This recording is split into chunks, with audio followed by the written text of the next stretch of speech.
Are you a Discover Bank customer wondering if you can use Zelle to send money to friends and family? Or maybe you've tried and hit a roadblock. You're not alone. Using Zelle with different banks can sometimes be confusing, but the good news is, it's totally possible with Discover. So, let's get into it. First things first, you can't use the separate Zelle app. With Discover, Zelle is integrated directly into their mobile banking app and online account center. To get started, you'll need a Discover checking, savings, or money market account that's been open for at least 90 days. This is a key detail, so if you've recently opened an account, you might need to wait a little bit. Once you're eligible, using it is simple. Just log into the Discover mobile app or the online account center.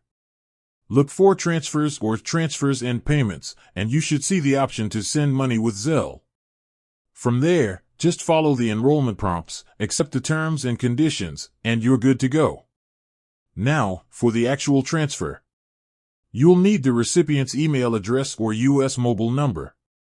Just enter the amount you want to send and confirm the details.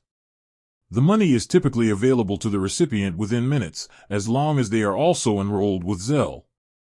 One thing to keep in mind is the transfer limits. For Discover, the daily Zelle send limit is around $600. It's a security measure, so for larger amounts, you might need to split the payment over several days or use another transfer method. And as with any money transfer service, always double-check the recipient's information and only send money to people you know and trust. Zelle payments are like cash and don't offer purchase protection. With that said, thanks for watching and until next time.